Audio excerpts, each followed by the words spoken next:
Assalamualaikum warahmatullahi wabarakatuh. Alhamdulillah.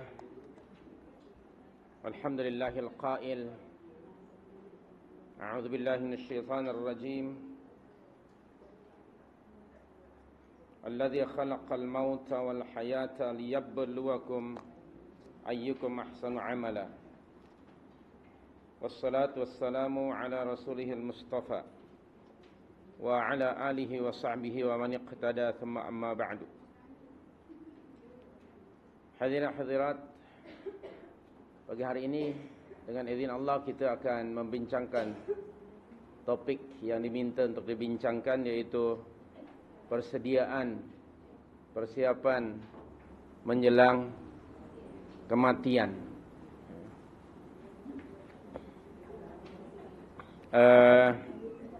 Saya akan merujuk pada antara lain pada buku Minhajus Salihin min Ahadithi wa Sunnati Khatamil Anbiya wal Mursalin. Kemudian juga ada kitab Ensiklopedia Qiyamat oleh Dr. Umar Sulaiman Al-Ashqar, Ensiklopedia Qiyamat. Siapa yang belum punya sila beli buku ini. Kemudian ada buku Tazkiyatun Nafs yang dikarang oleh Syekhul Islam Ibnu Taimiyah ataupun buku-buku yang lainnya. Juga ada buku yang dikarang oleh Syekh Al-Munziri, yaitu At-Targhib wa Tarhib. Encouragement and Discouragement. Itu ada 2 volume buku itu. Dan tentu saja kitab Riyadhus Shalihin yang dikarang oleh Imam An-Nawawi rahmatullahi alaih. Tentang mati ini, lawan hidup. Allah menciptakan segala sesuatu itu berpasang-pasangan.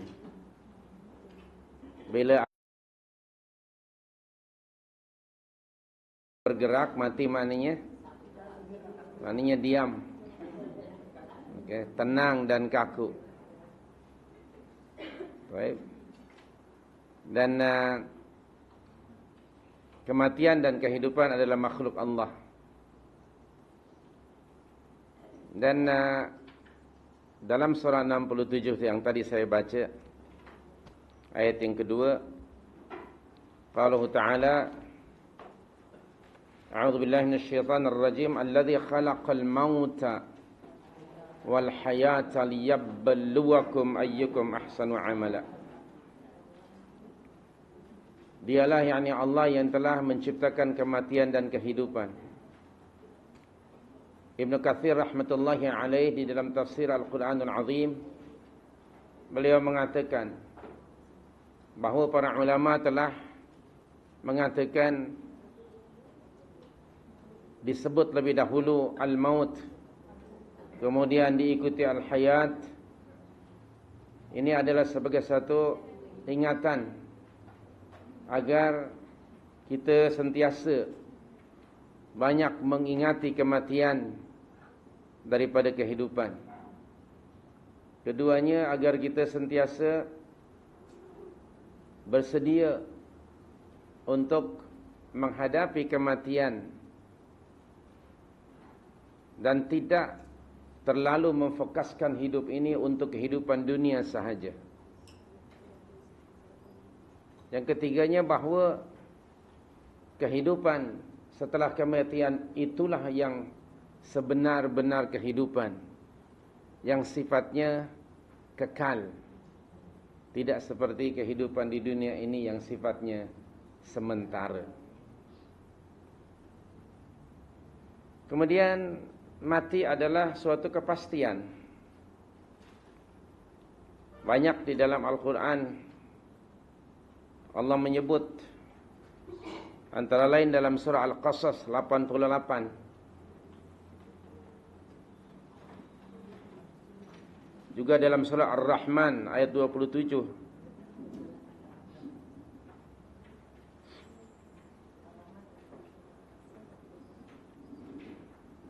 Qala ta'ala kullu syai'in halikun illa wajhah. Dalam kedua ayat itu surah 28 ayat 88, surah 55 ayat 27, kullu syai'in halikun illa wajhah. Terjemahan makna ayat, tiap-tiap sesuatu itu pasti binasa kecuali wajah Rabbmu, illa wajhah.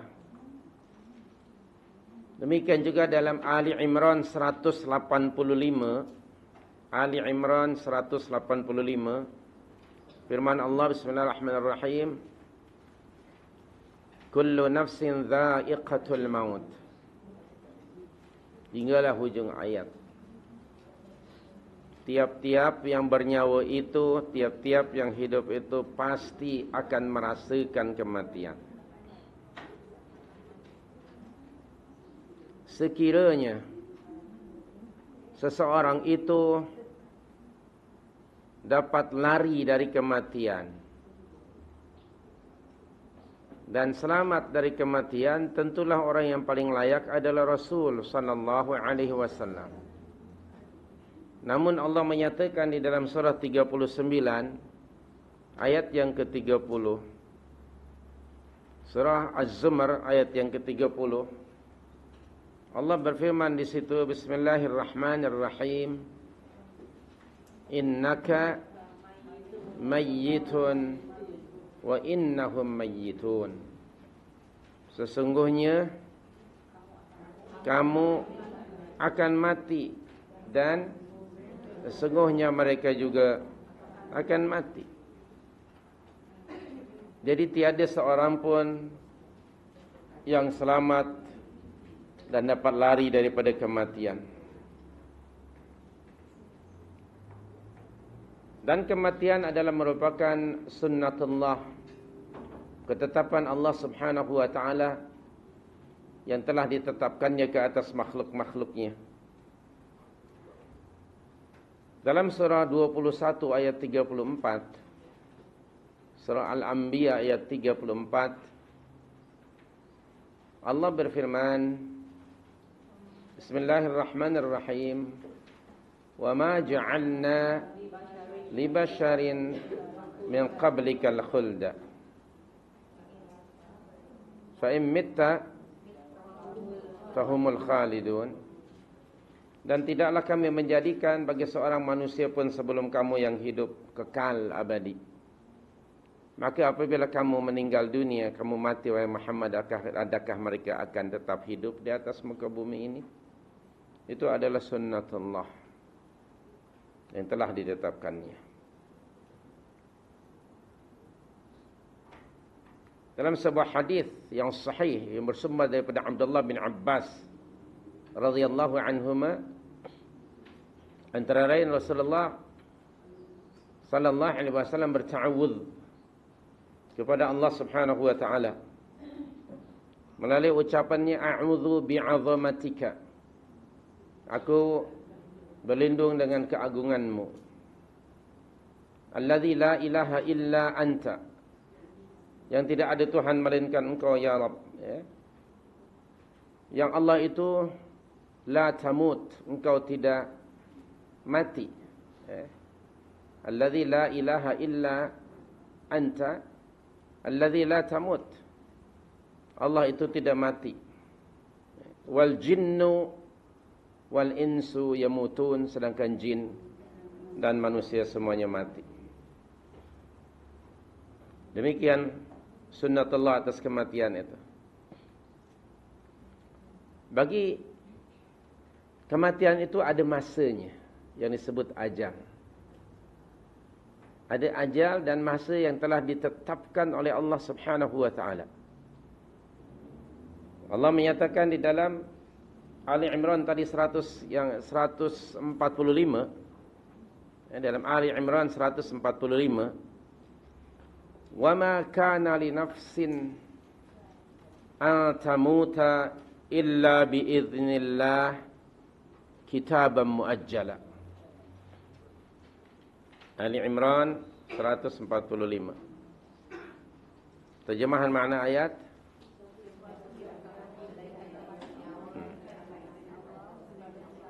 Tidak mungkin seorang akan mati melainkan dengan izin Allah pada masa yang telah, waktu yang telah ditetapkannya. Dan apabila ketetapan kematian itu telah datang kepada seseorang, maka ia tidak akan dapat lari dan bersembunyi daripadanya. Kematian tetap akan mendatanginya. Seperti mana Allah mengingatkan dalam surah An-Nisa ayat 77. An-Nisa 77. Qaluhu ta'ala, Aynama takunu. Ada tak kalimat itu? Aynama takunu yudrikkumul maut walau kuntum fi burujin musyayyadah. Aynama takunu, di mana saja kamu berada. 78 ya, sorry bukan 77, minta maaf. Aynama takunu yudrikkumul maut. Di mana saja kamu berada, kematian pasti akan menemui kamu, mengejar kamu. Walau kuntum fi burujin musyayyadah. Sekalipun kamu berada dalam benteng yang sangat kokoh, tetap akan mendatangi kamu. Tidak akan lari manusia dari kematian. Dalam surah Al-Jumu'ah ayat yang ke-8. Surah Al-Jumu'ah surah 62 ayat yang ke-8 Allah berfirman, Bismillahirrahmanirrahim. Qul innal mauta alladhi tafirruna minhu fa innahu mulaqikum. Qul, katakanlah, innal mauta alladhi tafirruna minhu, sesungguhnya kematian yang kamu lari daripadanya, fa innahu mulaqikum, maka sesungguhnya ia tetap akan menemui kamu. Thumma turadduna ila alimil ghaibi wasyahadah fayunabbi'ukum bima kuntum ta'malun. Telah ditetapkan oleh Allah dalam surah Allahumma shalli ala Muhammad, Al-Waqi'ah surah 56 ya.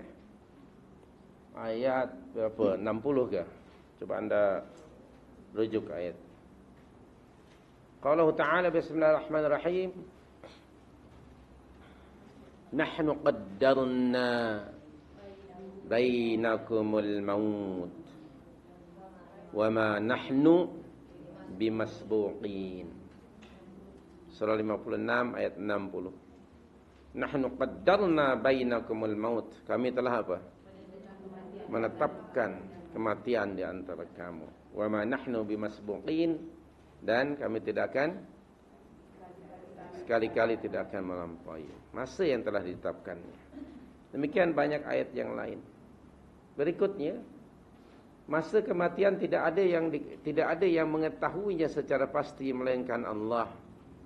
Kerana itu merupakan salah satu di antara 5 ilmu yang rahasianya ada pada sisi Allah. Surah Luqman dalilnya, surah 31 ayat 34. Surah Luqman ayat 34.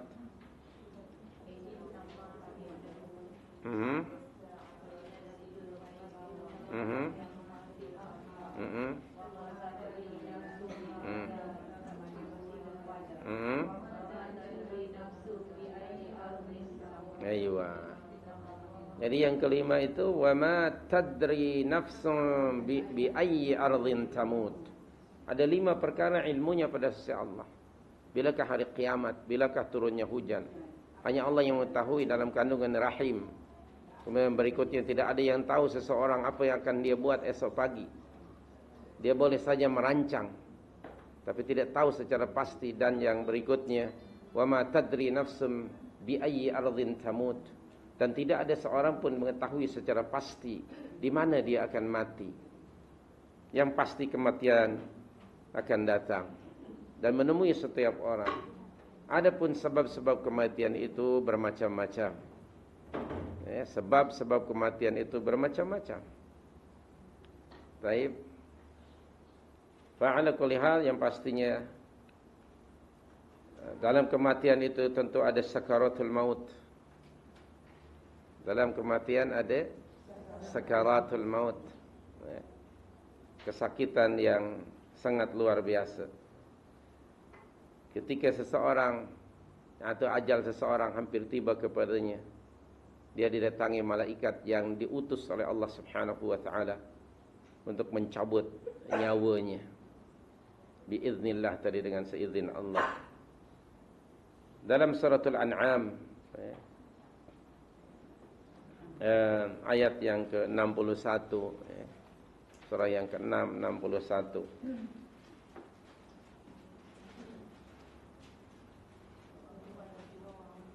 Wahwal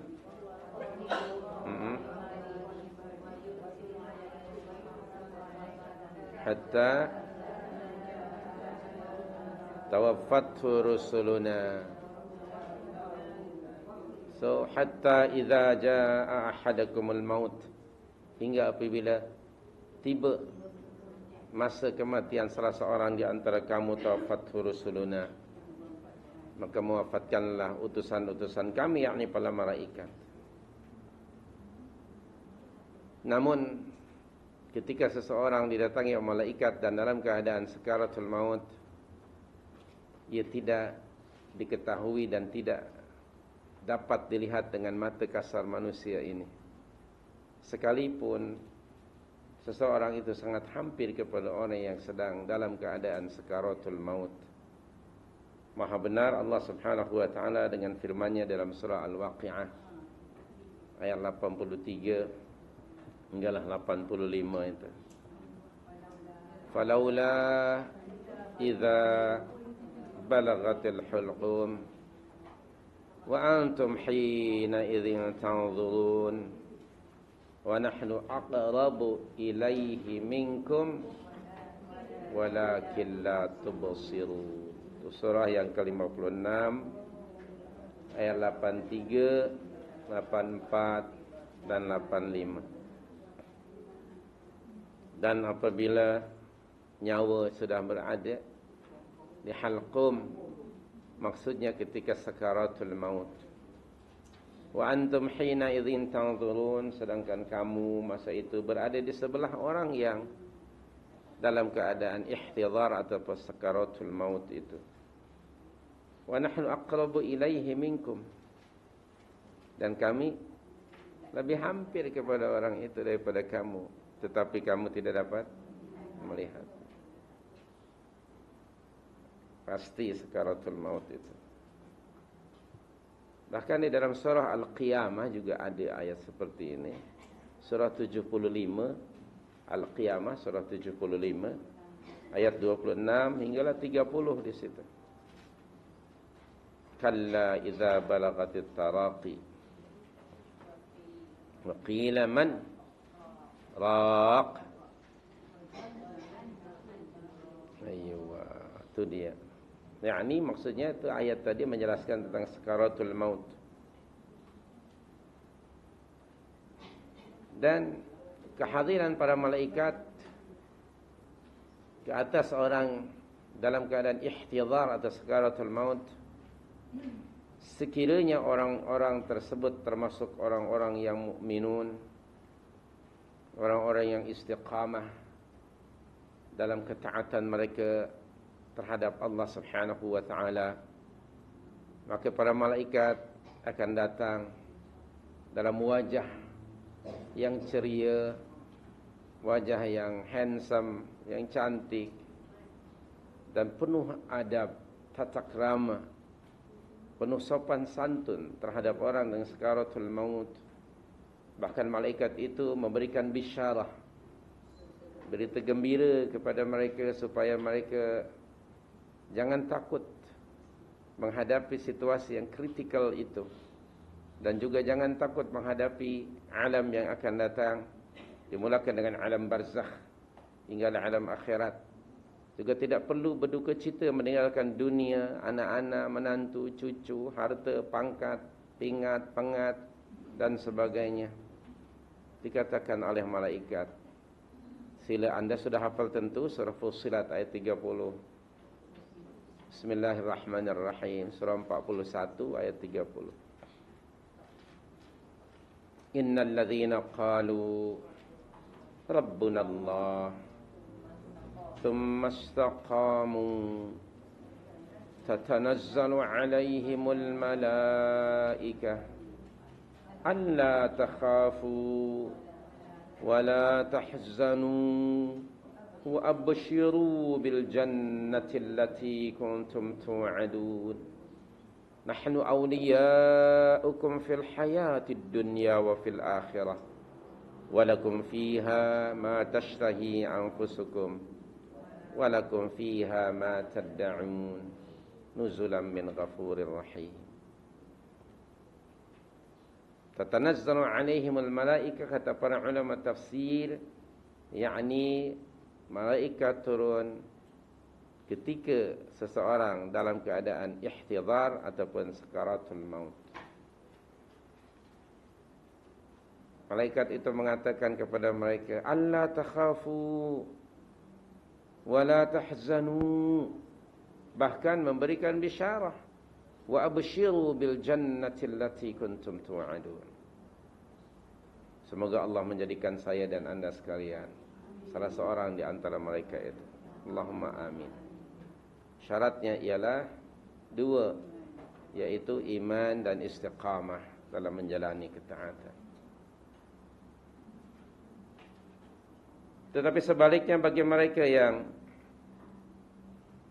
mati dalam keadaan na'udzubillah kufur, ataupun seorang musyrik, seorang munafik, zalim, sinners, seorang mujrimun, na'udzubillah min dzalik, sebaliknya akan didatangi oleh para malaikat yang menampakkan wajah yang bengis lagi ganas dan menakutkan. Mereka akan mencabut nyawa orang itu dengan cara yang sangat kasar. Ditarik, dihantar-rentapnya nyawa itu, maka putuslah seluruh urat-uratnya. Tiada kesakitan tiada bahasa yang dapat menterjemahkan betapa sakitnya keadaannya. Wal-'iyadzu billah. Allah menyebutnya, memberitahukan pada kita dalam surah An-Nisa ayat 97. Surah yang keempat ayat 97. Sila baca ayatnya.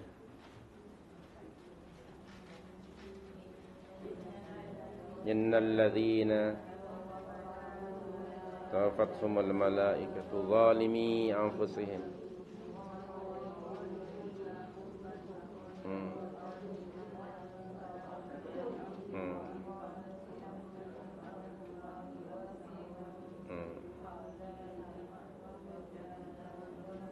wal-'iyadzu billah. Ini bagi orang-orang yang zalimun. Na'udzubillah min dzalik. Ada ayat yang seiras dengannya, surah Al-Anfal. Rujuk surah yang ke-8, ayat 80 dan 81. Al-Anfal 80 dan 81.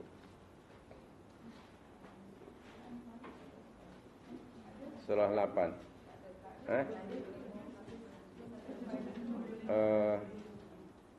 Sorry. Bukan suratul Anfal kalau begitu.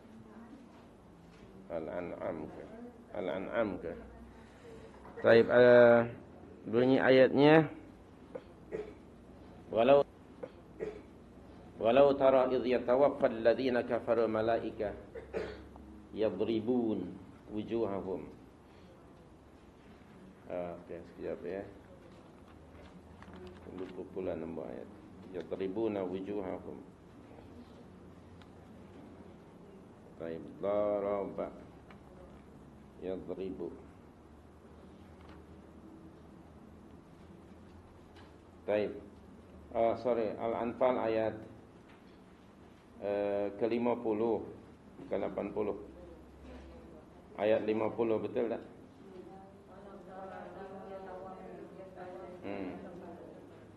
Walau tara idh yatawaffal ladzina kafaru malaika yadribuna wujuhahum wa adbarahum.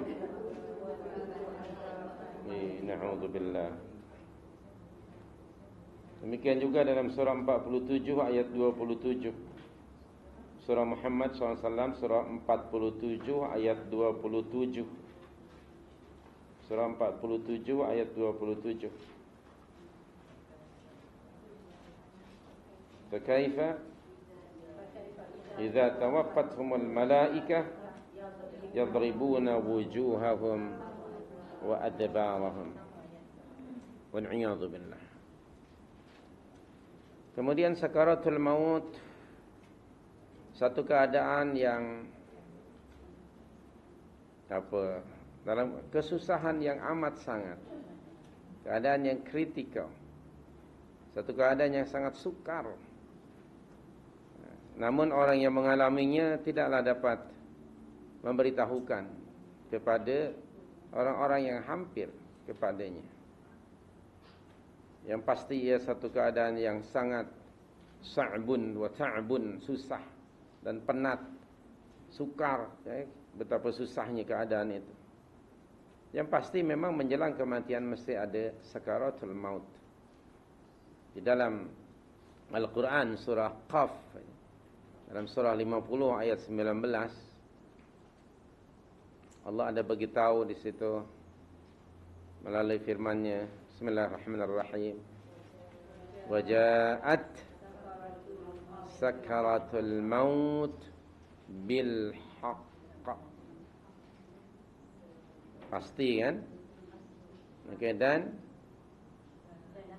datanglah sakaratul maut dengan sebenar-benarnya. Ia tidak boleh dinafikan. Bahkan Nabi SAW juga pernah mengalami keadaan sakaratul maut, seperti yang diceritakan kepada kita oleh Aisyah binti Abu Bakar radhiyallahu anhuma, yang diriwayatkan oleh Imam Al-Bukhari rahimahullah. Katanya ketika Nabi SAW dalam keadaan sangat sakit dan berada di atas pangkuan Aisyah, Nabi SAW pingsan sekejap.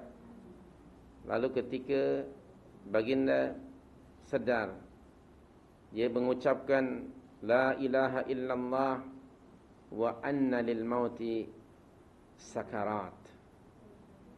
Tidak ada ilah yang wajib disembah melainkan Allah. Sesungguhnya bagi kematian itu ada sakarat, ada kesusahan. Sakarat maknanya kesusahan. Dan betapa beratnya sakaratul maut, terutamanya bagi dialami oleh orang-orang yang kufar, yang direntap nyawanya. Dalam suratul An'am, surah yang ke-6 ayat 93, Allah ada menyebut di situ.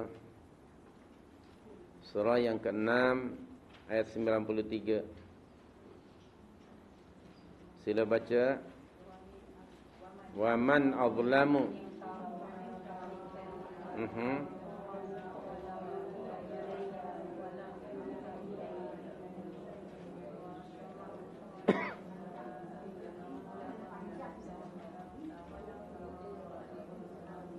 Walau tara idh zalimuna fi ghamaratil maut wal malaikatu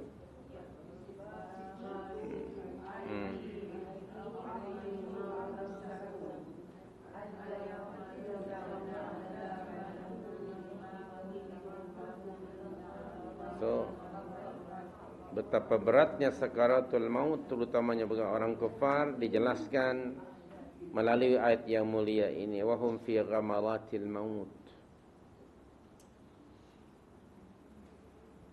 Apa ada perkara yang meringankan sakaratul maut itu, bagi meringankannya? Ya, tentu ada. Antara orang yang mendapat keringanan, tidak mengalami kesusahan sakaratul maut, ialah para syuhada, orang-orang yang mati syahid fi sabilillah. Mereka tidak merasakan penatan sakaratul maut itu.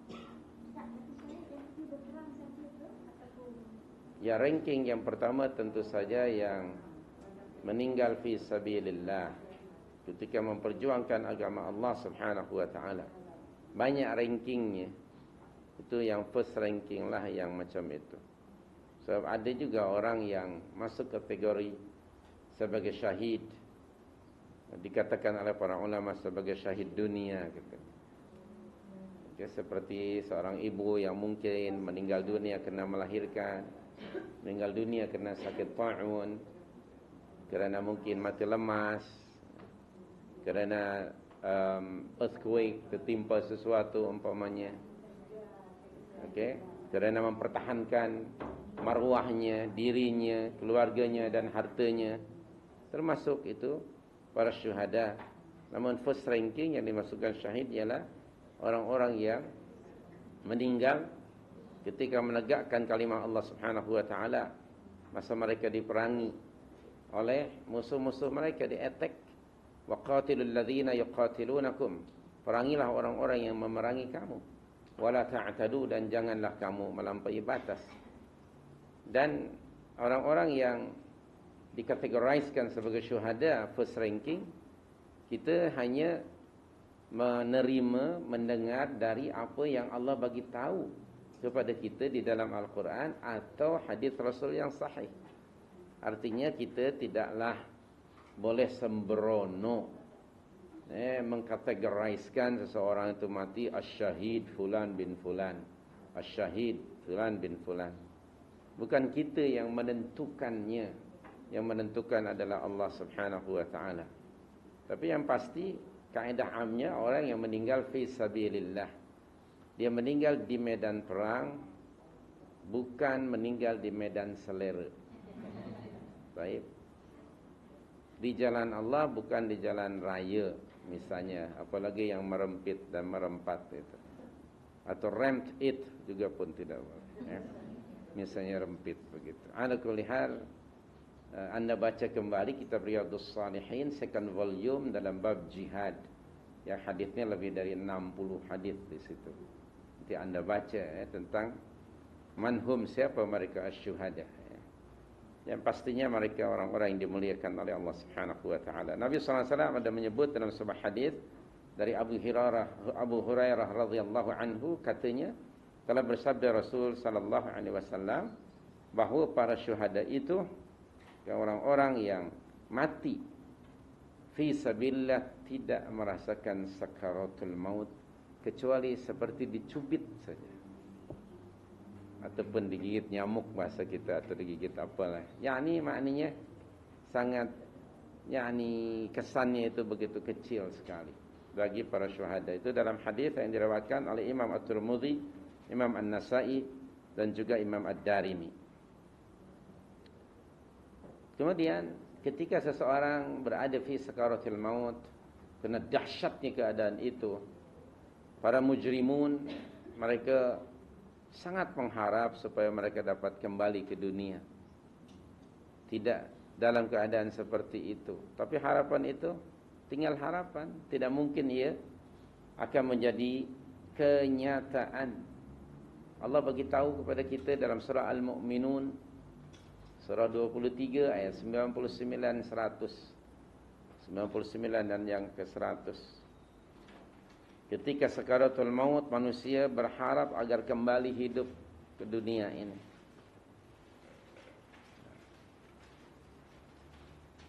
Apa bunyi ayatnya? Hatta idza jaa ahaduhumul maut qala rabbil ji'un la'alli a'malu fima tarak. Innaha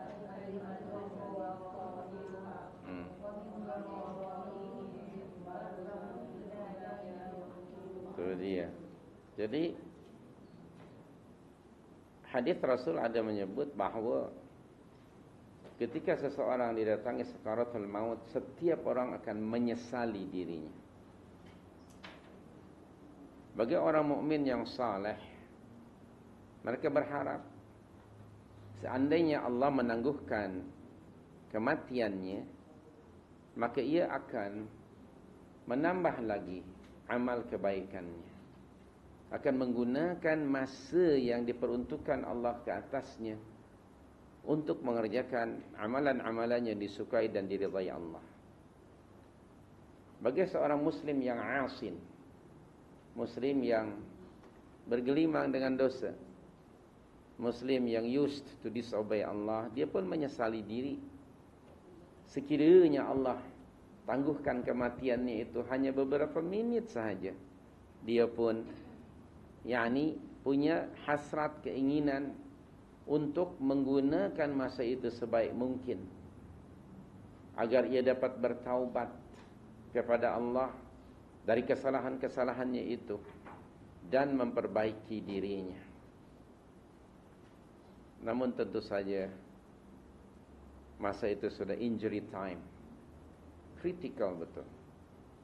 Bagaimana dengan orang-orang kufar, orang-orang musyrikun, orang munafiqun? Lagi menyesal, lagi besar harapan mereka. Seandainya Allah menangguhkan kematian mereka, memperpanjang sedikit saja masa kehidupan mereka, niscaya mereka akan bertaubat kepada Allah dan memeluk Islam, menjadi orang-orang muslimun. Namun semuanya terlambat. Kerana apabila datang ajal kematian kepada seorang, la yastakhiruna sa'atan wala yastaqdimun, dia tidak akan mampu menyegerakan ataupun menangguhkan. Ia ketetapan Allah Subhanahu wa taala. Dan semua orang ingin sekali bertaubat dalam keadaan sakaratul maut, ingin sekali beriman. Tapi ketika itu, kalaupun ia beriman dan taubat, iman dan taubatnya tidak lagi berguna.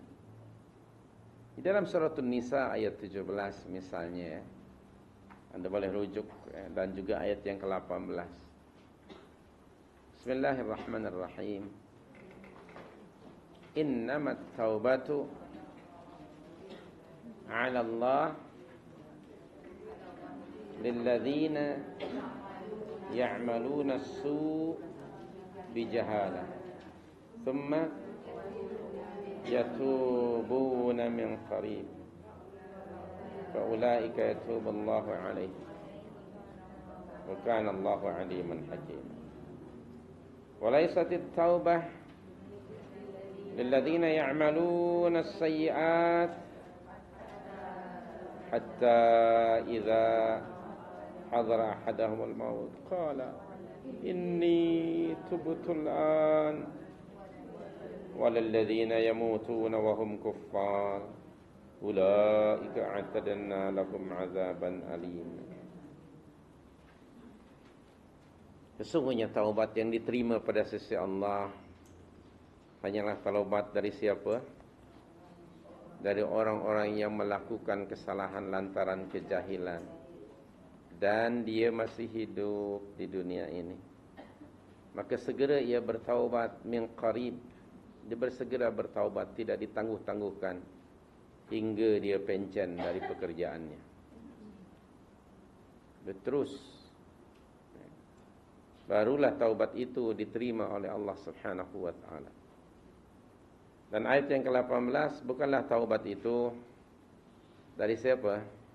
Dari orang-orang yang selalu mengerjakan dosa dan kesalahan, lalu apabila datang ajal kematiannya, sakaratul maut, baru dia berkata, inni tubtul an. Too late. Dia kata, aku bertaubat sekarang ini. Tidak pula bagi orang kafir, ketika dia sakaratul maut, dia pun kembali kepada Allah. Semuanya itu sudah terlambat. Bagi mereka telah disediakan oleh Allah azab yang pedih. Fir'aun la'natullah alaih, dalam sakaratul maut dia pun mengucap taubat. Dalam surah 10 yang kita selalu rujuk, ayat 90 dan 91. Allahu akbar. Fir'aun la'natullah alaih, Fir'aun zaman Nabi Musa, ketika dia hatta idza adrakahul gharaq qala amantu annahu la ilaha illa alladhi amanat bihi banu Israel wa ana minal muslimin. Dalam injury time dia mengaku bahawa tidak ada Tuhan yang berhak disembah melainkan Tuhan yang diimani oleh Bani Israel, dan dia mengisytiharkan diri wa ana minal muslimin. dan aku sekarang masuk Islam, memeluk Islam. Apa jawaban Allah ayat berikutnya? Al-ana wa qad 'asaita wa kunta minal mufsidin. Baru sekarang ke dalam injury time ini kamu sedar, wahai Fir'aun, bahawa kamu sebenarnya orang manusia. Sebelum ini kamu too extreme, selalu melakukan kerosakan. Na'udzubillah min dzalik. So kesimpulannya, janganlah tunggu. Okey, apabila nyawa di halqum, barulah bertaubat. Kata Rasul sallallahu alaihi wasallam dalam hadis riwayat Imam At-Tirmidzi dan Ibnu Majah, "Innallaha yaqbalu at-taubata ma lam yugharghir." Nanti rujuk kitab Riyadhus Shalihin bab taubat volume yang pertama. Sesungguhnya Allah Subhanahu wa taala akan tetap menerima taubat dari hambanya sebelum nyawa berada di halqum. Jadi jangan tunggu last minute, injury time. Pada masa itu tiada berguna lagi penyesalan dan taubat seseorang. Seorang mukmin, dia tidak akan menunggu situasi itu, keadaan itu. Sebaliknya ia selalu bersedia pada bila-bila masa, kerana kematian pasti akan mendatanginya, dan kematian bila datang pun dia tidak memberi apa-apa signal sebelumnya. Ya, tidak ada berita sebelumnya. Seperti dahulu kita pernah sebut dialog antara Nabi Daud dan Malakul Maut. Jadi mana Nabi Daud memohon kepada Malakul Maut untuk memberitahukan tanda-tanda menjelang kematiannya. Ternyata sudah sampai, antara lain, lihat pada badanmu yang dahulunya tegap, sekarang sudah bongkok dan bengkok. Lihat pada kulitmu yang dahulunya licin dan tegang, sekarang yakni sudah keriput dan krepot. Dan lihat pada rambutmu yang dahulunya hitam, sekarang perang. Dahulunya yakni hitam, sekarang sudah putih. Itulah tanda-tandanya sudah sampai kepada kamu. So maka mesti bersedia pada bila-bila masa. Orang mukmin dalam sakaratul maut, dia dalam keadaan gembira biliqa rabbih. Kama qala ta'ala di dalam surah Al-Kahfi ayat 110. Faman kana yarju liqa'a rabbih falyamal 'amalan salihan wa la yusyrik bi'ibadati rabbih ahada. Jadi persiapannya itu, falyamal 'amalan salihan wa la yusyrik bi'ibadati rabbih ahada. Orang mukmin dalam keadaan dia gembira, seperti tadi sudah kita rujuk surah Fussilat tadi kan, ayat 30 dan 31 yang sudah kita tadi rujuk. Hadirin hadirat, semasa sakaratul maut mendatangi seseorang, ingat dan ketahuilah, syaitan juga hadir pada masa itu. Syaitan datang hadir semasa dalam keadaan sakaratul maut. Dan syaitan akan mendatangi orang itu dalam berbagai rupa dan bentuk. Menyerupai ayahnya, menyerupai ibunya, menyerupai seorang padri, menyerupai seorang rabais, okay? Yang dia dapat merubah-rubah untuk mengambil kesempatan dalam kesempitan ketika seorang itu semput. Na'udzubillah min dzalik. Dia akan mengganggu terus. Hatta Imam Ahmad pernah cerita. Imam Ahmad ibn Hanbal rahmatullahi alaih dalam sakaratul maut, ketika diajar oleh anaknya untuk mengucap kalimat tauhid, dia mengatakan tidak, tidak, tidak. Lalu apabila sedar, ditanya oleh anaknya, kenapa ayah mengatakan tadi kalimat tidak itu? Dia kata, kerana tadi syaitan datang mengganggu aku supaya aku mengikutinya. Aku katakan kepadanya tidak. Kalau orang sekaliber Imam Ahmad bin Hanbal pun yakni diganggu seperti itu, what more kita.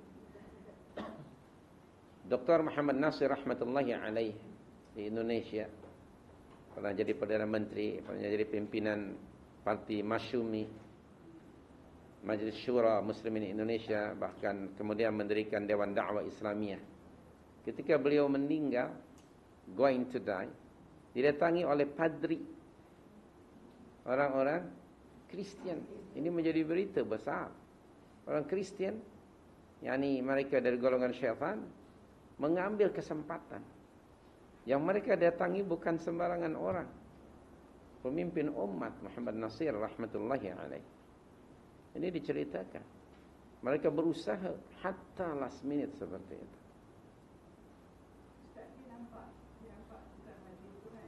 Dan memang padri, real padri. Karena minal jinnati wan nas. Syaitan itu kan minal jinnati wan nas. Okay. Jadi imma syaitan yang diciptakan oleh Allah yang dapat merubah biiznillah berbagai bentuk, ataupun minan nas, minal jinnah atau minan nas. So itu dalam keadaan sakaratul maut.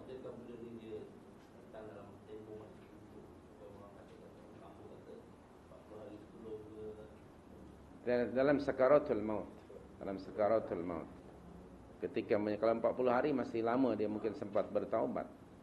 Ini dalam critical injury time. Karena syaitan akan terus mengganggu dan menyesatkan manusia hingga sebelum mati. Dan itulah peluang di antara peluang yang terbaik yang diambil oleh syaitan untuk menyesatkan. Wal'iyadzubillah,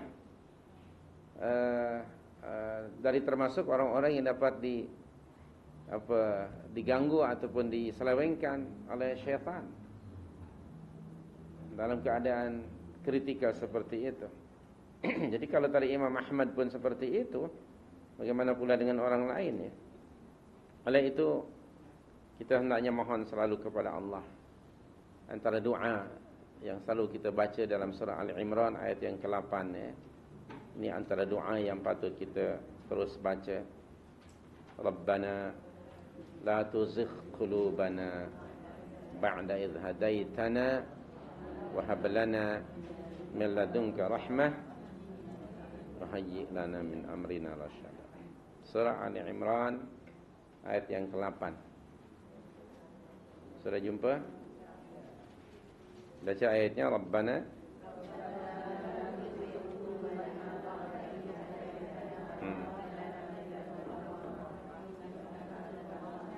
innaka antal wahhab. Inilah di antara doa untuk yakni kita diselamatkan oleh Allah daripada gangguan syaitan.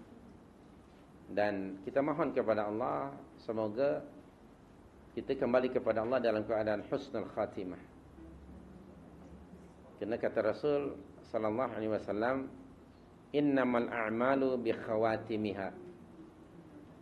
Sesungguhnya amalan itu akan dinilai, dikira pada penghujungnya. Dan bagi sesiapa yang membiasakan melakukan kebaikan, maka Allah akan sakaratul maut atau kematian mendatangi pada kebiasaan yang ia lakukan. Baik itu kebiasaan yang baik ataupun kebiasaan yang buruk. Biasanya khawatim itu penghujung hidup itu. Sekedar sebuah ilustrasi, seorang penyanyi misalnya pernah dia diwawancara oleh media massa, mati dan hidup abang hanya untuk seni, dan abang ingin mati ketika memperjuangkan seni. Alhamdulillah, keinginannya dimakbulkan. Itu yang dia inginkan. Mati dan hidup aku untuk pati. Nafas aku, perjuangan aku, hidupku untuk pati.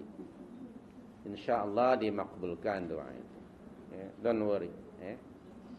Jadi bagi kita seorang mukmin tentu mengatakan inna salati wa nusuki wa mahyaya wa mamati li bukan li seni, bukan li sukan, bukan li parti, tetapi lillah. Lillahi rabbil alamin la syarikalah. Wa bidzalika umirtu wa ana minal muslimin.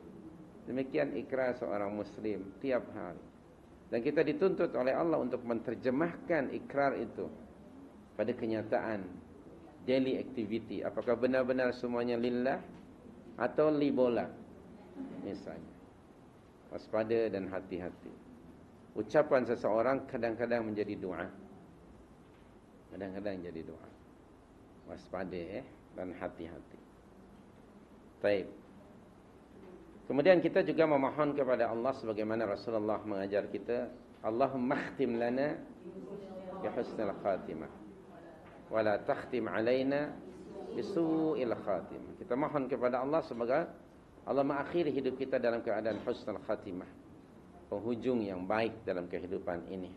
Dan kita berlindung kepada Allah daripada mati dalam keadaan su'ul khatimah. Antara perkara-perkara yang menyebabkan na'udzubillah min dzalik seseorang mati dalam keadaan su'ul khatimah, yang pertama ialah akidah yang fasid, akidah yang salah dan yang rosak. Punya akidah yang tidak benar. Ini perkara yang pertama yang patut kita ambil berat. Dan kita selalu melakukan muhasabah. Apakah akidah saya ini sudah benar, akidah sahihah ataupun akidah batilah dan fasidah. Kerana kita tidak mahu termasuk golongan orang yang Allah sebut dalam surah Al-Kahfi ayat 103 itu. Sehinggalah ayat 104. Jadi dalam surah ke-18 ayat 103 dan ayat 104. Firman Allah bunyinya Bismillahirrahmanirrahim. Qul hal nunabbiukum bil akhsarina a'mala alladzina dhalla sa'yuhum fil hayatid dunya wa hum yahsabuna annahum yuhsinuna sun'a. Siapa mereka itu? Na'udzubillah min dzalik. Na'udzubillah. Itu ayat yang ke-18. Kita tidak ayat yang ke-104-nya. Kita tidak mau berlindung. Amin. Termasuk dalam golongan orang yang seperti itu. Akibat daripada memiliki akidah yang fasidah, akidah yang dalalah, yang sesat. Maka first things we have to do ialah melakukan muhasabah. Apakah akidah saya ini sudah benar seperti mana akidah Nabi SAW dan para sahabatnya? Yang kedua di antara sebab su'ul khatimah na'udzubillah min dzalik ialah seseorang yang selalu bergelimang dengan maksiat. Selalu melakukan maksiat, na'udzubillah, dalam hidupnya. Maksiat ini imma meninggalkan perintah atau mengerjakan larangan. Itu maksiat. Sama ada meninggalkan apa yang diperintah atau mengerjakan apa yang dilarang. Itu disebut maksiat. Maknanya dia tiada hari tanpa maksiat. Wal'iyadzubillah. Hidupnya diciptakan bond untuk apa? Untuk melakukan maksiat. Selalu hari-hari jom maksiat. Na'udzubillah min dzalik. Okay. Na'udzubillah min dzalik. Semoga Allah menjauhkan kita daripada al-isyan. Salah satu di antara doa yang pernah kita bagi dahulu dari Rasul, Allahumma habbib ilaina al-iman wa zayyinhu fi qulubina wa karrih ilaina al-kufra wal fusuqa wal isyan waj'alna minar rasyidin. Itu doa yang diambil dari surah 49 ayat yang ke-7. Dan yang ketiga di antara sebab su'ul khatimah ialah tidak ada istiqamah dalam hidup ini. Tidak istiqamah. Banyak lupa daripada ingat, banyak maksiat daripada ketaatan. Dalam surah 59, surah Al-Hasyr ayat 17. Surah Al-Hasyr ayat 17. Allah Subhanahu wa taala berfirman di sini.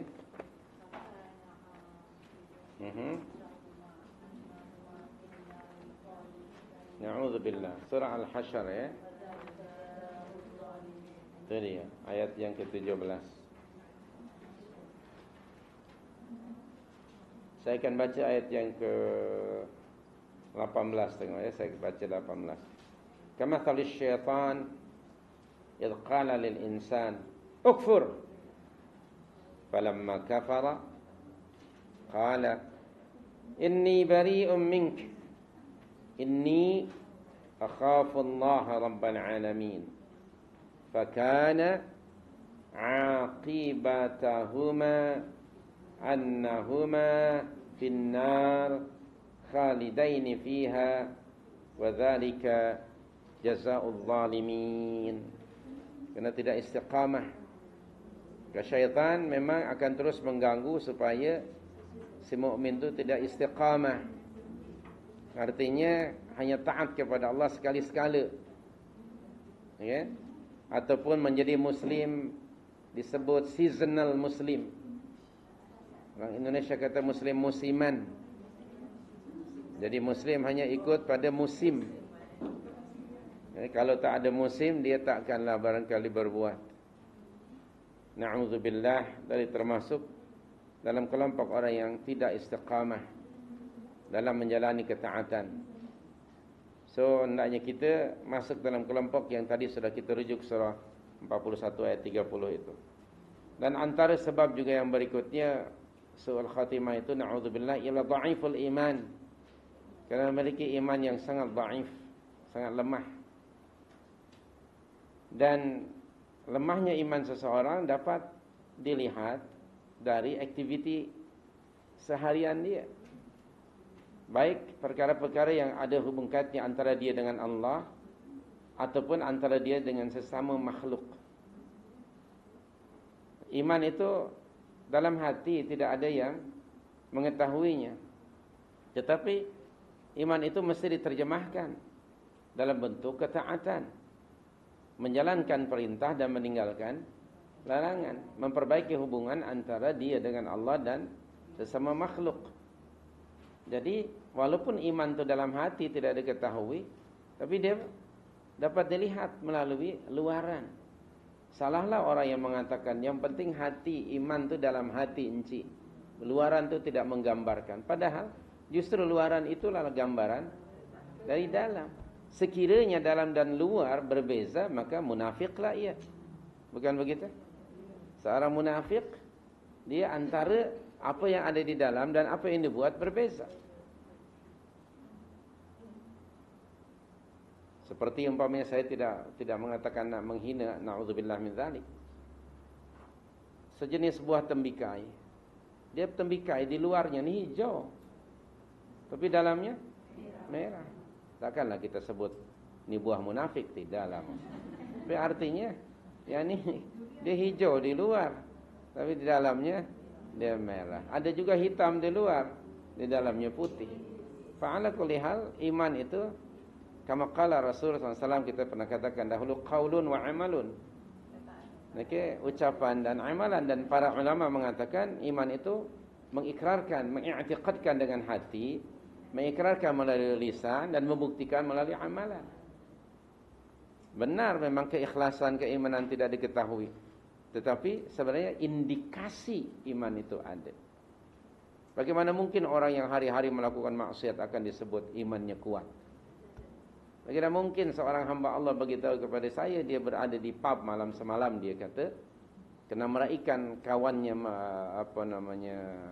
hari kelahirannya, dan semua orang minum arak tapi dia minum Coca-Cola. Dia kata alhamdulillah, my faith was very strong, dia kata. Saya katakan kalau you punya iman kuat, itu akan ada di situ. Your iman will restrain you daripada berbuat maksiat. Adanya you di situ maknanya you setuju dengan keadaan itu. Kerana imanlah yang akan, kata Nabi SAW, mafhum sebuah hadis, tidaklah seorang pencuri itu semasa ia mencuri ada iman pada diri. Tidaklah seorang yang mengambil dan menerima rasuah itu semasa mengambil dan menerima rasuah itu ada iman pada. Kalau ada iman, akankah dia buat? Tidak ada. Mustahil seorang pemberi rasuah akan nawaitu ar-rashwata misalnya, beli apa. Ataupun bismillah, tidak mungkin. Seorang pencuri tidak mungkin ketika mencuri bismillahirrahmanirrahim, tidak mungkin. Iman itu akan menghalangi seseorang dari melakukan maksiat. Jadi sekali lagi, iman ada di dalam. Kuat dan lemahnya iman seseorang akan memberi pengaruh pada menjelang kematiannya, sama ada dalam keadaan husnul khatimah atau sebaliknya su'ul khatimah. Maka setiap hari seorang mukmin mesti berusaha untuk meningkatkan kualiti iman dan amalnya. Selalu kita sebut dan selalu kita pernah jelaskan bahawa iman itu, kata ulama Ahlussunnah wal Jamaah, yazdadu wa yanqusu. Iman itu bertambah dan berkurang. Yazdadu bil amali salih, dia akan bertambah dengan ketaatan, bil ta'ah, dan wa yanqusu bil ma'asiyah. Jadi ketika seseorang itu menjalani ketaatan, menjalankan baik yang wajib ataupun yang sunnah, maka masa itu mengindikasikan imannya sedang naik. Sebaliknya apabila seseorang sedang melakukan maksiat, maka itu mengindikasikan bahwa imannya sedang decline, sedang turun.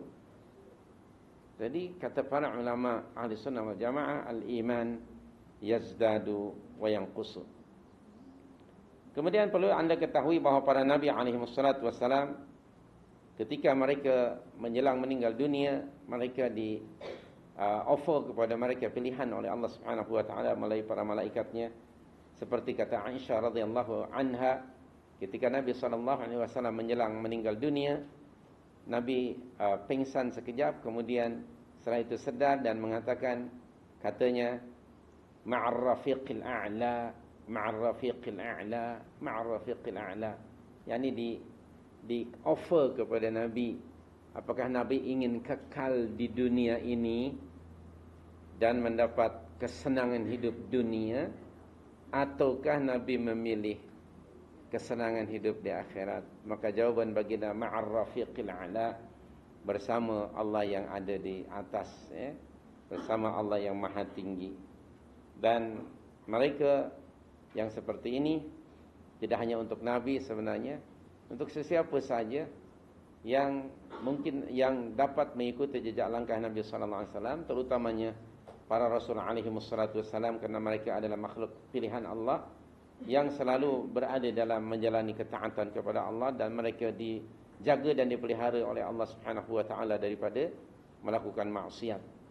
Namun di sana ada syarat bagi mereka yang ingin mendapatkan nikmat karunia yang pernah Allah anugerahkan ke atas mereka, hendaknya dipenuhi kedua syarat ini.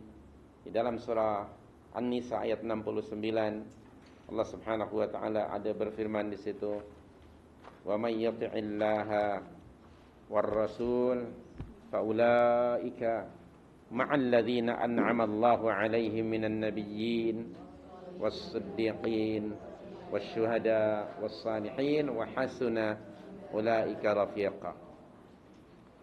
May yuti'illaha war rasul, itu kata kuncinya, itu syaratnya. Siapa yang taat kepada Allah dan Rasul. Jadi persiapan menjelang kematian ialah ta'atullah wa ta'atur Rasul yang tidak berbelah bagi. Ketaatan yang absolut tanpa banyak tanya. As-sam'u wa ta'ah. Ta'at itu dalam dua bentuk. Yang pertama, menjalankan perintah. Yang kedua, meninggalkan larangan. Itulah ta'at. Jalankan segala titah perintah Allah dan Rasulnya, dan tinggalkan segala larangannya. Untuk itu, saya selalu mengesyorkan pada diri saya dan kita semuanya untuk mengetahui qaimah ataupun senarai awamirillah dan nawahihi. Apa perintah-perintah Allah dan larangannya. Demikian juga apa yang diperintah oleh Rasul dan juga larangannya. Syekh Adnan At-Tarshah menulis satu buku, Ma yuhibbullah wa ma yubghid. Apa yang disukai Allah dan apa yang dibencinya. Dan lagi satu, apa yang dibenci, disukai oleh Rasul dan apa yang dibencinya. Barangkali buku itu akan menolong kita untuk mengetahui qaimah atau senarai perintah dan larangan Allah Subhanahu wa taala. Dengan demikian, barulah seseorang akan dapat menjalani ketaatan kepada Allah dan Rasul-Nya dengan sempurna biiznillah. Dan barang siapa yang memenuhi dua syarat itu, may yuti'illah war rasul, ta'atullah tentu ada di dalam Al-Quran. Perintah dan larangan Allah ada dalam Al-Quran, terutamanya surah-surah Madaniyah yang patut kita teliti dan kaji. Di dalamnya ada perintah dan juga larangan. Kemudian kepada Rasul sallallahu alaihi wasallam tentu di dalam kumpulan sunnah-sunnah Nabi sallallahu alaihi wasallam. Baik, seluruh hadis-hadis Rasul, terutama misalnya buku Riyadhus Shalihin, buku Az-Zadul Ma'ad, umpamanya At-Targhib wa Tarhib, Syama'il Nabi Muhammad sallallahu alaihi wasallam, banyak para ulama yang telah menyusun buku tentang apa-apa perkara yang disukai dan diridhai oleh Rasul sallallahu alaihi wasallam. Jadi hadis-hadis Rasul, maka buktikan cinta kita kepada Rasul dengan membeli kumpulan hadis-hadis Rasul. Kutubus Sittah, kitab yang 6 itu. Kalau hanya mendakwa cinta kepada Nabi, tak ada bukti, tak ada satu pun buku hadis di rumahnya, dakwaannya palsu. So, buktikan kecintaan kepada Rasul dengan membeli kumpulan hadis Rasul, bukan buat banner. Anda selalu buat banner tiap tahun kan, berarak, entah berapa harganya itu. Baik kita belikan buku, yaitu kitab Sahih Bukhari, Sahih Muslim, Musnad Sunan, yakni Sunan Imam Ahmad, At-Tirmidzi, Ibnu Majah, An-Nasa'i dan sebagainya. Coba beli. Atau silsilah hadis-hadis yang sahih yang dikumpulkan oleh Syekh Albani rahmatullahi alaih, atau silsilah hadis-hadis yang dhaif dan hadis-hadis yang maudhu', yang palsu. Beli buku itu. Jangan kedekut untuk ilmu. Kerana itu termasuk fi sabilillah. Dia tidak akan berkurangan, bahkan justru akan diberkati oleh Allah Subhanahu wa taala. Okey. Coba beli buku-buku tersebut supaya kita biiznillah dapat menjalani ketaatan. Dan apabila dapat menjalani ketaatan kepada Allah dan Rasul-Nya, maka Allah memberikan good news tadi dalam ayat itu. Faulaika, maka mereka itu ma'al ladzina an'ama Allahu 'alaihim, akan dikumpulkan oleh Allah bersama hamba-hambanya yang telah Allah anugerahkan ke atas mereka nikmat karunia. Siapa mereka? Minan nabiyyin, daripada nabi. Keduanya wasiddiqin, ketiganya wasyuhada, dan yang keempatnya wassalih. Manusia yang paling saleh di kalangan orang-orang saleh tentu saja Nabi sallallahu alaihi wasallam. Baik, manusia yang paling siddiq di kalangan para siddiqin ialah Nabi sallallahu alaihi wasallam. Demikian juga Nabi sallallahu alaihi wasallam telah berjihad, wa jahada fi sabilillah haqqa jihadi. Nabi telah berjihad pada jalan Allah dengan sebenar-benar jihad, seperti juga para sahabat bi amwalihim wa anfusihim. Dan Allah memerintahkan kepada kita dalam surah 22 ayat 78, surah Al-Hajj ayat 78, wajahidu fi sabilillahi haqqa jihad. Betul tak? Surah Al-Hajj ayat 78. Apa bunyi ayatnya? Wajahidu fillahi haqqa jihad. Dan berjihadlah kamu pada jalan Allah dengan sebenar-benar jihad. Bi amwalikum, dengan harta kamu. Antara lain beli buku tadi Kutubus Sittah. Itulah jihad. Okey, beli buku itu. Okey, harganya tidak seberapa dibandingkan dengan tayar kereta anda yang 4 itu. Dengan rimnya lagi yang sport, ya. Ya, subhanallah. Coba kita buktikan. Ayo kita beli Kutubus Sittah yang alhamdulillah di zaman kita hari ini sudah diterjemahkan ke dalam berbagai bahasa yang sangat mudah. Itu termasuk jihad bi amwalina, dengan harta. Dengan harta kita. Dalam rangka tadi untuk meningkatkan kualiti ilmu iman ilmu, iman dan amal kita sebagai persediaan menjelang datangnya kematian. Dan kemudian tentang kematian ini banyak sekali keterangan dari Rasul sallallahu alaihi wasallam supaya kita banyak mengingatkan. Di dalam kitab At-Targhib wa Tarhib oleh Syekh Al-Munziri, dan di dalam kitab Manhajus Sunnah ini saya ingin membaca satu hadis daripada Abu Hurairah radhiyallahu anhu. Katanya telah bersabda Rasulullah sallallahu alaihi wasallam, "Aktsiru min dzikri hadimil ladzat." Banyak-banyaklah kamu mengingati sesuatu yang akan memutuskan keseronokan hidup. Yakni maksudnya al-maut. Hadis hasan riwayat Imam At-Tirmidzi. Kemudian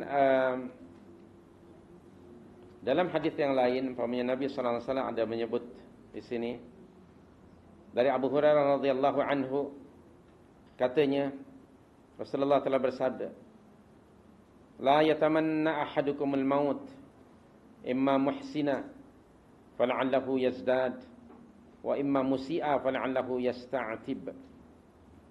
Maksudnya ialah janganlah di antara kamu mengharap-harapkan kematian.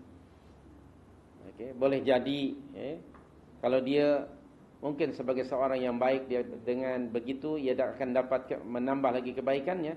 Kalau dia sebagai seorang yang sinner, seorang yang jahat, mungkin yakni Allah akan memberi kepadanya peluang untuk ia bertaubat dan memperbaiki diri. Jadi maknanya kematian ini tidak perlulah diharap-harapkan. Okay. Ketika umpamanya satu musibah berlaku, kadang-kadang orang-orang yang jahil dan zaman jahiliyah dahulu, bila mereka ditimpa satu musibah, mereka putus asa. Antara lain mereka mengatakan, "Ya Allah, daripada hidup saya begini terus, lebih baik saya mati."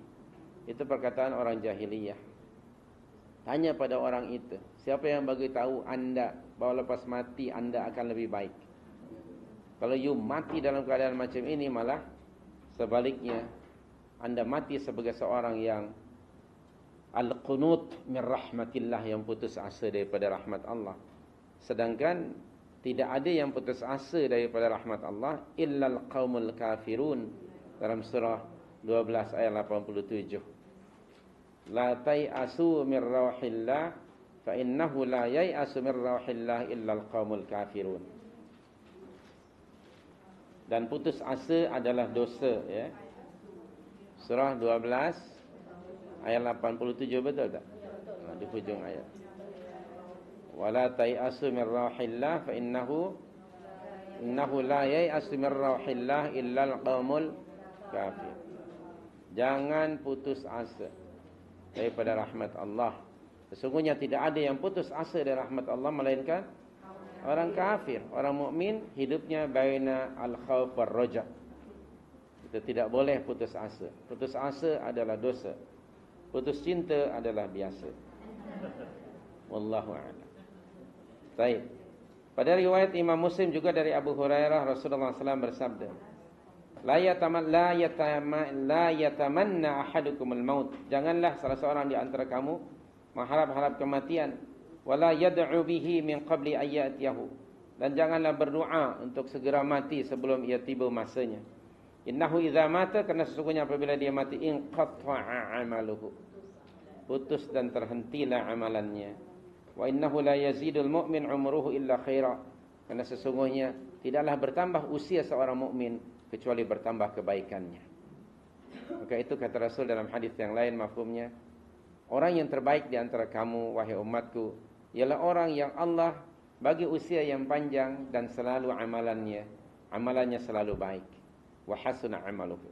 Sebaliknya orang yang paling jahat dan merugi di antara kamu ialah orang yang dipanjangkan usianya oleh Allah tetapi amalannya semakin buruk, seperti dikatakan tua-tua keladi. Na'udzubillah min dzalik. Kalaupun umpamanya salah seorang di antara kamu ditimpa dengan apa-apa musibah yang ia tidak larat umpamanya menerima ataupun merasakan kesusahan itu, jangan sekali-kali mohon dimatikan. Kalau memang tidak larat, kata Nabi, coba kamu ucapkanlah kalimah Allahumma ahyini ma kanatil hayatu khairan li. Ya Allah, hidupkanlah saya sekiranya hidup ini memberi kebaikan kepada saya. Wa tawaffani idza kanatil wafatu khairan li. Dan wafatkanlah ya Allah saya sekiranya kewafatan itu menambah kebaikan dan itulah yang terbaik bagi saya. Hadis muttafaqun alaih. Riwayat Bukhari dan Muslim. Kemudian sebagai juga persediaan, di antara persediaan menjelang kematian, Abu Hurairah meriwayatkan bahawa telah datang seorang lelaki menghadap Rasul sallallahu alaihi wasallam, lalu ia bertanya, "Ayyus sadaqati a'zamu ajran?" Sedekah manakah yang paling besar pahalanya ya Rasulullah? Kata Nabi sallallahu alaihi wasallam, "Hendaknya kamu bersedekah dalam keadaan kamu sedang sehat." Bukan masa menjelang kematian, masa sehat. Keduanya, hendaklah kamu bersedekah ketika kamu ada perasaan dalam diri kamu takut miskin, takut jatuh takut ditimpa kemiskinan atau kefakiran.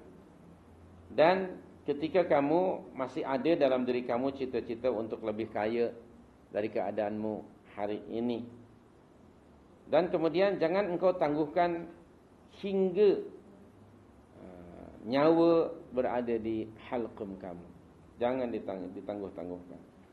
Kemudian orang ini berkata, "Ya Rasulullah, kalau begitulah, harta ini saya bagi untuk si fulan, harta itu untuk si fulan, harta ini untuk si fulan," dibagi-bagikan.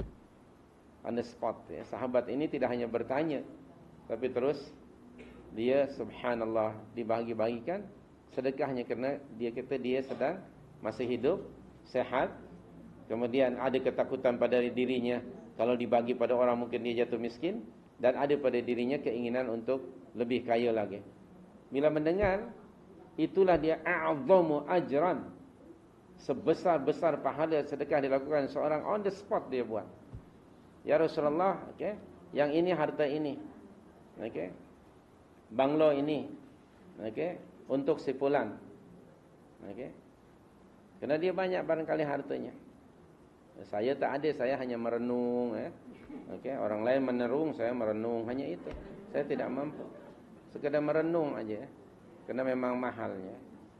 Subhanallahil karim. Ya Allah, kebun ini untuk si fulan, harta ini untuk si fulan, dibagikan. Subhanallahil karim. Para sahabat itu mereka belajar bukan lil ilmi tapi lil amal. Dan selalunya para sahabat ini bila bertanya kepada Rasul, dia akan buat langsung. Dia tidak ditangguhkan. Kalau begitu nantilah ya Rasulullah, saya insyaAllah lah menjelang kematian baru saya akan bagi harta ini pada sepulan-sepulan. Nah, tidak ada. Ataupun ya ni menangguh-nangguhkanlah. Dikatakan oleh orang Arab, la tuakhir amalaka ila al-ghad ma taqdiru an ta'malahu al-yawm. Jangan kamu tangguhkan pekerjaan yang boleh kamu buat hari ini hingga hari esok. Kerana belum tentu hari esok kamu masih hidup. Hari ini milik kita, yang semalam sudah terlepas berlalu, dan esok bukan milik kita, tak tahu. Maka hari ini subhanallahil karim. Demikian radhiyallahu anhu. Dan banyak lagi hadis-hadis yang lainnya. Kemudian juga kita sebagai mukmin mesti husnudzan kepada Allah. Sebab Abu Hurairah meriwayatkan satu hadis yang diriwayatkan oleh Imam Muslim, juga muttafaqun alaih. Hadis ini mungkin anda telah baca. Kata Allah Subhanahu wa taala, sesungguhnya ini hadis qudsi, sesungguhnya aku bergantung kepada sangka hambaku ke atas aku, dan aku akan sentiasa bersama hambaku selama dia mengingati aku. Anda sudah terbaca dalam surah Al-Baqarah, Allah berfirman, fadhkuruni azkurukum washkuruli wala takfurun. Dan Allah Subhanahu wa taala amat sangat gembira dengan taubat hamba-Nya.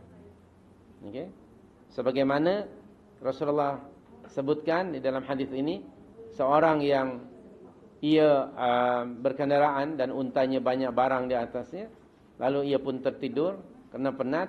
Bila bangun dia hilang untanya, dia pun cari dan tidak dapat, kemudian dia pun rehat dan tertidur. Bila dia terjaga, untanya sudah ada di depan hidung dia, sehingga ia subhanallah tersasul cakapnya. Dia kata, "Ya Allah, sesungguhnya engkau hambaku dan aku Tuhanmu." Saya terbalik dia. Sehingga Allah pun senyum, kata Rasulullah SAW, kerana excited dia. Subhanallahil karim. Sehingga Allah suka sekali kepada hamba-Nya yang seperti itu. Lalu kata Nabi juga daripada Jabir bin Abdullah radhiyallahu anhuma bahawa dia mendengar Rasulullah SAW bersabda sebelum qabla mautihi, sebelum Nabi meninggal dunia, 3 hari sebelum meninggal dunia, la yamutanna ahadukum illa wa huwa yuhsinudz dhanna billah. Janganlah mati salah seorang di antara kamu melainkan dalam keadaan dia baik sangka terhadap Allah Subhanahu wa taala. Hadis riwayat Muslim. Kemudian dari Aisyah radhiyallahu anha bahawa Rasulullah SAW telah bersabda, "Man ahabba liqa' Allah, ahabba Allah liqa'ah." Barang siapa yang suka dan ingin sekali berjumpa dengan Allah, maka Allah pun akan suka berjumpa dengannya. Nah, coba antara persediaan di dalam jiwa kita ni, hendaknya kita ada suka keinginan untuk berjumpa dengan Allah, maka Allah pun akan suka. Wa man kariha liqa' Allah, dan barang siapa yang tidak suka dan benci berjumpa dengan Allah, maka Allah pun tidak suka berjumpa dengannya. Faqultu, lalu aku bertanya, kata Aisyah, ya Rasulullah, akarahiyatul maut? Apakah yang dimaksud anda itu ialah karahiyatul maut? Bencikan, tidak suka kematian? Kata Nabi SAW, fakulluna nakrahul maut. Setiap kita semuanya tak suka kematian. Tapi yang dimaksudkan bukan itu. Walakinnal mu'min idza busyya birahmatillah wa ridwanihi wa jannatihi ahabba liqa'i. Akan tetapi seorang mukmin apabila diberikan bisyarah bahawa dia akan mendapatkan rahmat dari Allah, akan mendapatkan keridhaannya dan syurganya, maka ia suka berjumpa dengan Allah Subhanahu wa taala. Maka Allah pun suka nak berjumpa dengan orang itu. Sementara seorang kafir apabila diberi berita gembira dengan azab yang pedih dan kemurkaan Allah, dia pun tak suka berjumpa dengan Allah, maka Allah pun tidak suka berjumpa dengannya. So, salah satu di antara penyebab suka seseorang berjumpa dengan Allah Subhanahu wa ta'ala, kerana kita mendapati di dalam Al-Quran atau Sunnah Nabi ada bisyarah, ada good news tentang rahmat Allah, tentang keridhaannya dan tentang syurganya. Banyak sekali dalam Al-Quranul Karim. Umpamanya tentang rahmat Allah yang dimaksudkan dengan syurga di dalam surah 3108. Wa ammal ladzina biyaddat wujuhuhum fa fi rahmatillah. That is a good news from Allah. Surah Ali Imran 108. Betul tak? Wa ammal ladzina biyaddat 107 ke? 107 lebih 1 ya. Wa ammal ladzina biyaddat wujuhuhum fa fi rahmatillah. Itu good news, rahmat Allah maknanya apa? Syurga di situ. Subhanallahil karim. Kemudian keridhaan Allah Subhanahu wa taala, akan mendapatkan keridhaan Allah. Di dalam Al-Baqarah ayat yang ke-25, wa basyiril ladzina amanu wa 'amilus shalihat anna lahum jannat. Bukan begitu? Tajri min tahtiha al-anhar, kemudian khalidina fiha, kemudian kullama ruziqu min thamarati rizqan qalu hadha alladhi ruziqna min qabl wa utu bihi mutashabiha wa lahum fiha azwajun mutahhara wa lahum fiha khalidun. Kemudian di dalam surah 57 ayat yang ke 20, ayat ke-20 kan? Ada satu ayat di situ, surah Al-Hadid ayat berapa, 20 ke? Apa punya ayat ni? Ya'lamu annamal hayatud dunya, di hujung ayat itu, hampir hujung ayat. Wa fil akhirati ada apa? Azabun syadid wa maghfiratun minallah wa ridwan. Bagi orang mukmin ada maghfirah dan ridwan, keridhaan Allah Subhanahu wa taala. Dan of course jannahnya ya. Jadi orang mukmin memang suka sekali ya menghadap Allah Subhanahu wa taala kerana mendapatkan bisyarah.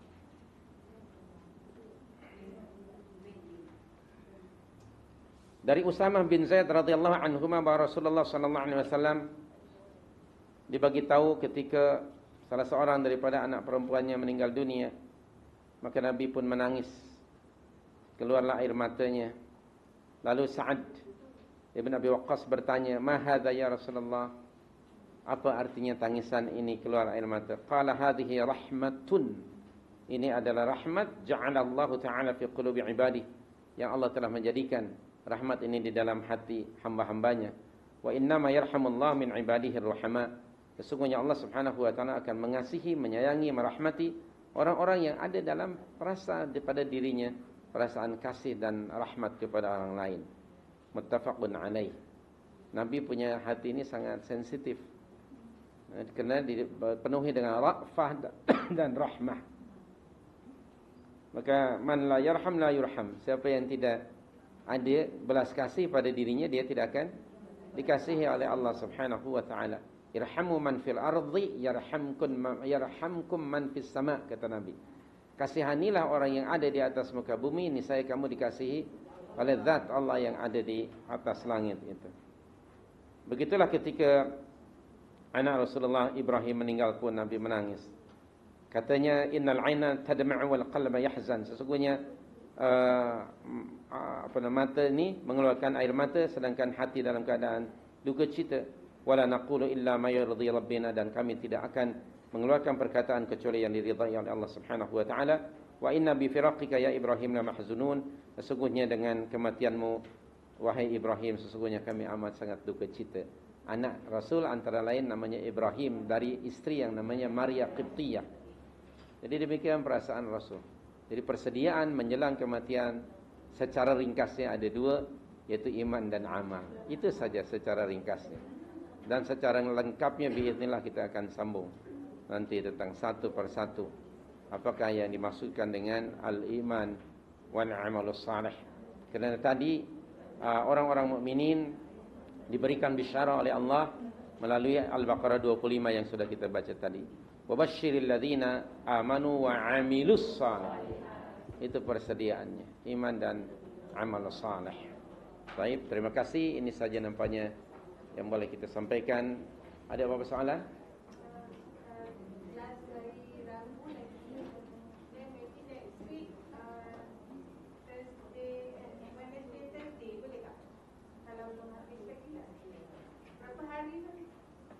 Hingga datang ajal.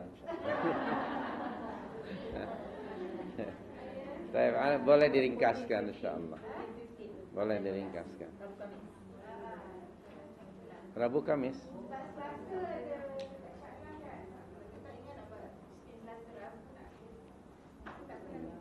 Hari Rabu insyaAllah.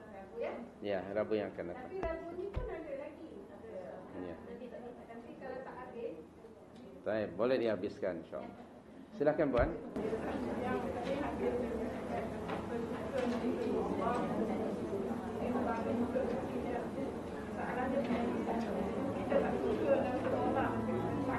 Kita tidak apa?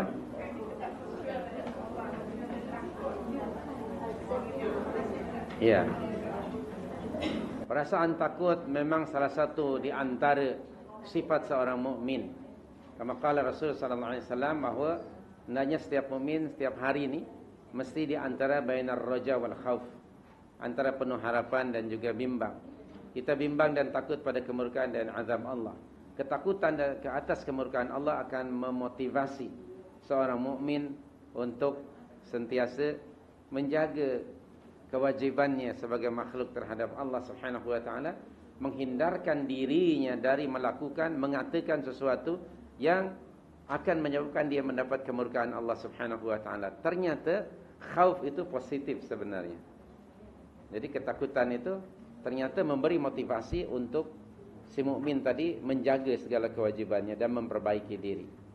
Karena memang itu antaranya. Kita tidak boleh dalam keadaan takut saja tanpa roja. Itu kata Imam Nawawi sebagai ibadah seorang hamba sahaya. Seorang hamba sahaya kalau dia taat kepada tuannya hanya kerana semata-mata takut saja. Kalau dia tak buat, mungkin dia akan kena torture. Okay? Hanya semata-mata takut. Nah, bagaimana Piramli mencontohkan pada anda, pada 3 Abdul, hamba sahayanya begitu ketakutan. Misalnya itu sebagai satu ilustrasi. Kemudian ada hanya mengharap saja, tidak ada rasa takut. Nah itu juga salah. Hanya mengharap saja. Ya, harapan itu, apalagi jika harapan itu tidak diterjemahkan dalam ketaatan. Itu al-murji'ah. Pemahaman murji'ah seperti itu, hanya mengharap sajalah. Nah, sementara amalannya tidak menunjukkan harapan itu. Jadi harapan mesti diiringi dengan ketaatan, dengan amalan yang disukai oleh Allah dan Rasulnya. Bukan sekedar harapan sebagaimana orang-orang Yahudi. Mereka mengharap akan masuk ke dalam syurga hanya semata-mata berdarah keturunan Yahudi atau Kristen, seperti di dalam Al-Baqarah ayat 111. Wa qalu la yadkhulul jannata illa man kana hudan aw nasara. Lalu Allah merespon ucapan mereka dengan firman-Nya, tilka amaniyuhum. Dan harapan itu mesti dibuktikan dengan ayat 112. Bala man aslama wajhahu walillahi wa huwa muhsin. Diikuti di situ. Harapan dengan amalan. Jadi kita sebagai mukmin mesti bainal khauf war raja. Antara dalam keadaan takut dan penuh harapan. Itu yang benar. Wallahu a'lam. Baik, terima kasih. Itu saja yang boleh kita kongsi pada pagi hari ini. Semoga ada manfaatnya. Sekali lagi rujukan tadi yang sudah saya sebutkan, Minhajus Shalihin, Ensiklopedia Qiyamat, kemudian buku yang lainnya misalnya Tazkiyatun Nafs, dan banyak sekali, atau Riyadhus Shalihin yang ada pada Anda pun boleh dirujuk. Terima kasih.